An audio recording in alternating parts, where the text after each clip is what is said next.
Well.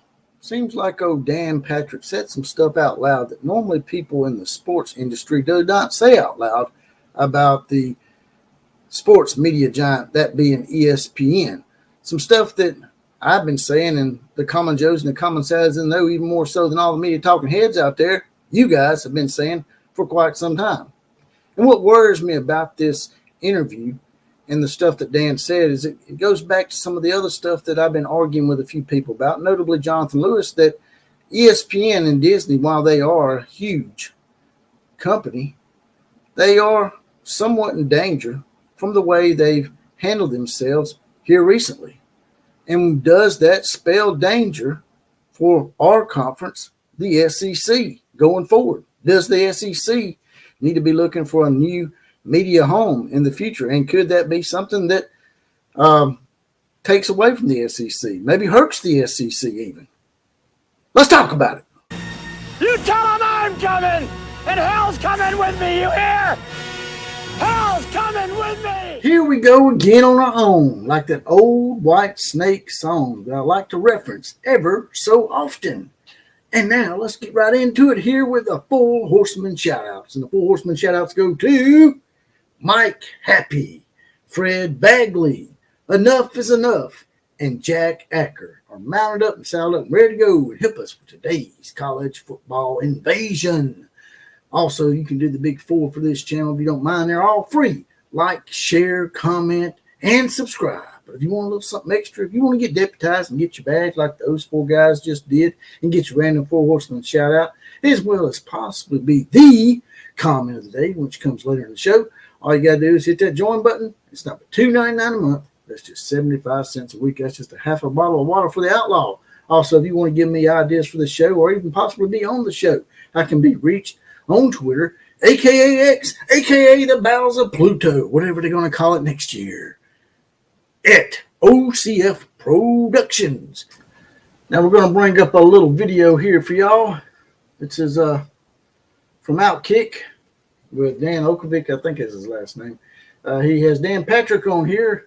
Be able to do that and to go out on my own terms, leave ESPN and survive. Got to do the Olympics, got to, host Football Night in America, handed out the Super. Said, leave ESPN and survive. That's a little red flag right out the gate. Let's continue. Super Bowl trophy. I was part of Sports Center. I'm very, very, very lucky.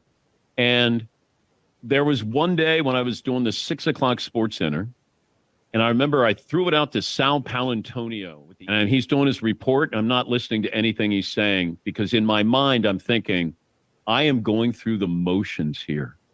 I'm not getting any better. And I remember coming home that night, and I said to my wife, I said, I don't think I want to stay at ESPN. She goes, okay. I said, no, I don't know. I think I might want to leave after this contract's up because I wasn't getting any better. And that's why I went on my own, because I needed to get my ass kicked. To get my ass kicked. He'd rather leave a multi-million-dollar contract and go out on his own and get his ass kicked. That's how bad it is at ESPN. That's why I've been worried about this for quite some time. My podcast partner, Jonathan Lewis, he tends to be more of a, I don't know what the proper word for it is, but it just doesn't seem like he wants to recognize when these major conglomerates out there are maybe not the best thing for our sport. And maybe they're not as untouchable as you think. Some of these people think they're untouchable. Now, I think it just comes to the basic thing that people just are unwilling to stand up to these big-time media giants, unlike some of us out there that are willing to stand up to them. And we did the show for 3 years in my attic at my house. It wasn't anything glamorous that I was. And as you'll notice these little inserts here, that's to keep them from leaving flagging me. But I needed to jumpstart that again. And I accomplished it. I'm the first person to get out of Alcatraz and swim safely to the shore and live to tell about it.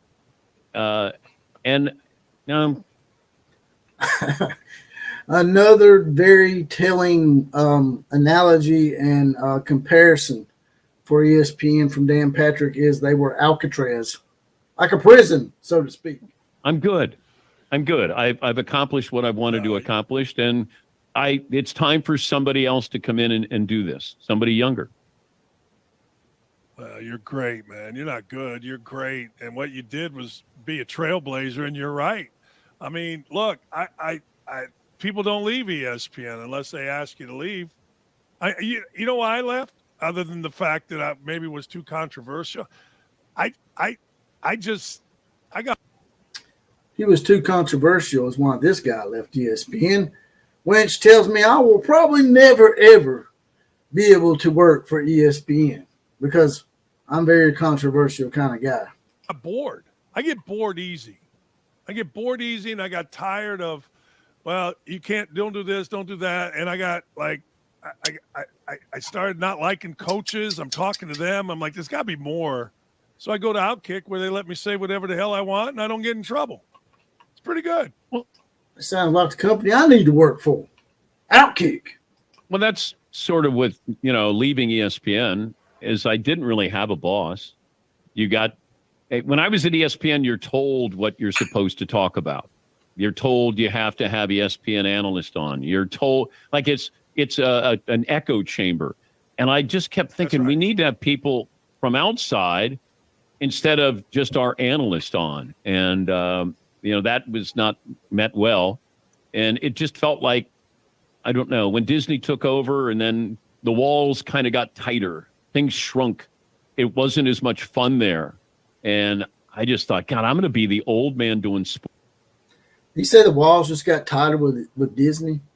Yeah, they probably did get tighter for people that want to speak the actual truth and people that want to speak of stuff that maybe is more of a family value. Disney's supposed to be a family company, right? And yet they're down with all this perverted shit like the transgenderism and all this other LGBTQ, ABC, Roman numeral XYZ organizations, but they're not about doing what's right for the actual nuclear family. Sports Center. I'm going to be the last guy.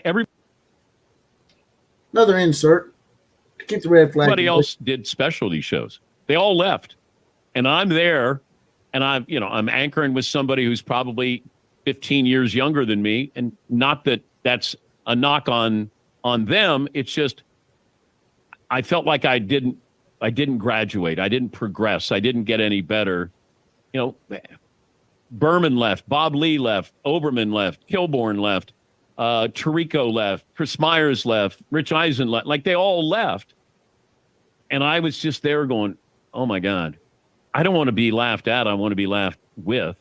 And that's the clip I'm going to play. I'm not going to play any more of it because they'll probably red flag me. They might even red flag me for this. I don't know yet. We'll see when I upload it. But basically, what I got from this interview in an underlying kind of way is that ESPN and Disney want to muffle people when it's convenient for them to muffle them for the perverse agendas they have. And they thought that they could just censor people and wheel their way because they are such a big company. They have people, like I said, my podcast partner, they have them a little brainwashed. I'm going to try to get that out of them. They got them a little brainwashed into thinking they can't be touched and that they're just, you just can't bow up to these big time media companies because they will destroy you. When in reality, if enough of us start responding the way we need to respond and not letting these guys just wheel their way and have their way and put little virtue signaling in these videos, like they'll have a movie or something in there and just for no apparent reason, they'll have a gay scene in there. It has nothing to do with the storyline. It's just in there. It's just like with straight marriage or straight romance. If it doesn't fit, why are you putting it in the movie? Why is there always got to be some kind of gay reference or some kind of transgender stuff going on with these people? Just don't put it in the movies and don't talk about it to us because we don't want to talk about it. We don't agree with you. You're not going to will your way onto us and make us like this shit because we're just not. But what really worries me about all this is the fact that it seems like the worm is turning, like I said, which I'm glad it is, but in a way it might be a detriment to my favorite sport, college football, and that being SEC football in a microcosm. And that if ESPN and Disney continued to do the perverted shit they're doing and people enable it and just watch it because they're scared to stand up to it, then I think it's going to have an adverse effect on the SEC. And that could be the opening that the Big 12 needs to survive. Maybe they could be on par with the SEC at some point as far as media rights go if ESPN goes 6 feet under. I don't think that's going to happen.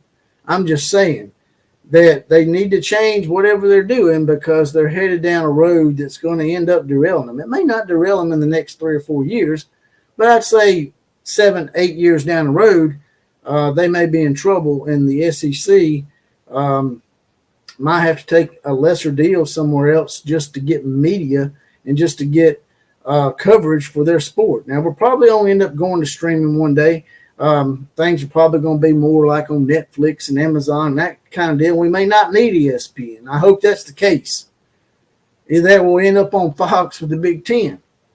Regardless, it's just cause for concern for me as a fan that, you know, we're aligned with this company that really doesn't care what the people want.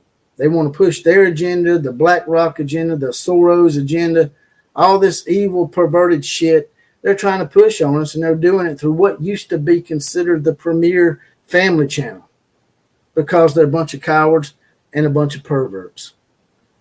And that's all I got to say about that. And here is the comment of the day. Comment of the day goes to J.D. Wilmoth. I don't think what he said was controversial. I think Bob Stoops is overrated. That's straight and to the point. And that's in reference to the guest I had on Numbskull, who was talking about Bob Stoops was probably the most overrated coach that he knew. I don't agree that Bob Stoops was the most overrated coach that won a title. I think that probably goes to Gene Chizik or Ed Orgeron or somebody like that, or Larry Coker. But J.D. Wilmoth is an Oklahoma fan, so you can't get mad at him and say he's some kind of hater because he's not. People should be able to express their opinion. He's a man after my own heart because, you know, sometimes I express my opinion in such a way that it pisses off my fan base, the Alabama Crimson Tide. And with that, like, share, comment, and subscribe to this channel. The Big Four, and they're all free. And as I mentioned earlier, you can also join the Outlaw Posse, get your badge, get deputized for $2.99 a month. That's just 75 cents a week. That's a half a bottle of water for the Outlaw. And you'll get a random Four Horsemen shout out as well as will possibly be the comment of the day like J.D. Wilmoth was. KMCA to all the other teams. Class is now officially dismissed.